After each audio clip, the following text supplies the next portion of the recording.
Thank you very much, David. And I want to thank ICCF, John, and the whole team for all the great work that you're doing to bring sustainable development conservation to Congress.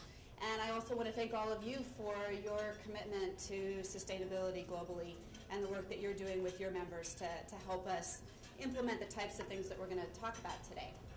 So before I get started, I also want to thank, we have a couple of NGOs that we work here. We work with CI, with Conservation International, with National Audubon Society, who actually has a coffee that Rainforest Alliance is certified that we're very enthusiastic about, with WCS, with World Wildlife Fund, and also Unilever, who's here, has made a commitment to taking all of their tea, and they buy 14% of the world's tea, Rainforest Alliance certified, and pretty soon we hope to see the little frog on Lipton tea here in the States, but it is already in the UK and other European countries.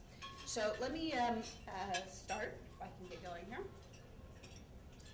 Just to sort of give us some stats on where we stand in terms of the interaction between population growth and what's happening with our environment.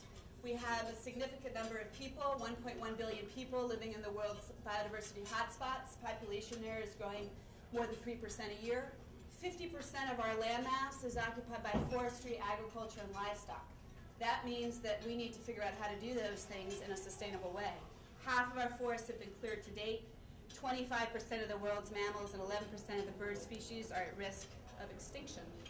70% of deforestation is due to agricultural conversion. And it also, agriculture is threatening more than half of the world's protected areas. So coffee, being being the second most traded commodity in the world after oil, being a source of income for more than 25 million small producers, and being a critical crop in most developing countries with high biodiversity, is a really key area in which to focus in order to ensure that we continue to have sustainable sustainability in terms of wildlife and people. And if we look at sort of focusing on protected areas, that's an incredibly important part of all of our strategies, but we need to really work in the working landscape as well in order to have long-term impact. So Rainforest Alliance, we're an international nonprofit. We work in 60 countries to conserve biodiversity and ensure sustainable livelihoods. We work in forestry, agriculture, and tourism. And I'll skip through this. And we work in forestry. We have certified about more than 100 million acres in more than 60 countries to the Forest Stewardship Council standard, which is the global standard for sustainable forestry. In that arena, we work with the Home Depots and IKEAs and Lowe's of the world, Gibson Guitar, coal companies as well. And in agriculture, we've certified about 1.3% of the world's coffee, 15% of the world's bananas. I think we're up to about 2% of the world's tea. And we work in flowers and a whole lot of other areas. And we also work on sustainable tourism. Various partners, and we'll talk a little bit about Global Environmental Facility and USAID later, and all kinds of industry partners and NGO partners. So, Rainforest Alliance certifies sustainable practices. What does that mean exactly? So in the sustainability certification program, you have broad principles that cover everything that happens out on the field. So wildlife, ecosystems, soil, water, waste, chemicals, fair treatment for workers, community relations, etc.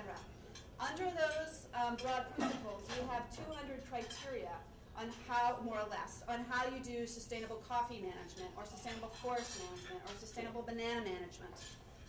And the farmers are responsible for implementing that program. Our auditors go out annually to the farms to assess against those 200 different criteria. So they do an initial assessment. The farm meets the assessment. There'll probably be some things they have to fix over the life of the certificate. And we go back and audit annually and give them a certificate, the Rainforest Alliance seal or the Forest Stewardship Council seal that they can use. We will do surprise audits, which we have done if we hear that there's problems out in the field. So in these 60 countries where we work, we have biologists, trained agronomists, foresters, people trained in indigenous issues, land tenure issues, who are out there on an annual basis or more often checking on the sustainable practices of the farm or forest operation. Now, you can't read this, so my apologies, but just to give you a sense of coffee, focus on coffee, what does it mean actually to have those principles and those indicators? What is the difference between a Rainforest Alliance certified farm that Audubon, for example, is getting its coffee from, or a non-certified farm? So common problems on non-certified farms is a lack of tree cover, soil erosion, lack of protection of wildlife, deforestation down to the water's edge, dumping of waste into the water. Those are all issues that the Rainforest Alliance certification tackles. We require, can we close that door back there? Somebody? Thank you. Thanks. We require that there's reforestation, so this actually fits into, we're developing a plan around carbon coffee, around climate, the impact to do with climate change. But we require a certain number of trees and types of trees on Rainforest Alliance certified coffee in key areas. We require that certain areas be set aside for no harvesting. We require inventories of wildlife. So, for example, in Colombia, the Colombian farmers have identified all the migratory birds that we see up here. They go to winter in Colombia. They're staying in these coffee forests. And if we cut down the forest that the coffee is in, those migratory birds are going to lose their habitat down the south, and we will see few of them up here, as an example. We also work on chemical management, making sure that there's the least amount of chemicals used, that they're well managed, that the soil is well managed, that water resources are protected, and so on. And we also include a strong social component. We're an environmental organization, but we don't believe that you can take care of the environment without taking care of the people. You need to comply with international labor conventions. On Rainforest Alliance farms, you need to pay benefits to seasonal workers. You need to have decent housing. When you go on most coffee farms, one of the biggest problems is that the seasonal workers are not well taken care of. They have no health, they have no food, they have no housing. Those are the types of things that we're looking at. So just to show you, this is how much the coffee, Rainforest Alliance certified coffee has grown. It's been exponential growth, and it just looks fit to keep going. These are some of the coffees, the companies that we're working with in coffee, so you'll get a sense. A lot of big brands there. Whole Foods, McDonald's, Goldman Sachs has Rainforest Alliance certified coffee, Tesco, a huge UK retailer, and so on. And just to give you a sense, we can map the coffee farms where we are. And so this is just a Central American map, and all the red dots are Rainforest Alliance certified coffee farms. And we can take that down and show you in El Salvador where all the farms are that Kraft has been buying its coffee from, and the location next to protected areas on mountain ranges, next to water sources, etc. So you can start to see the kinds of impacts that you're having.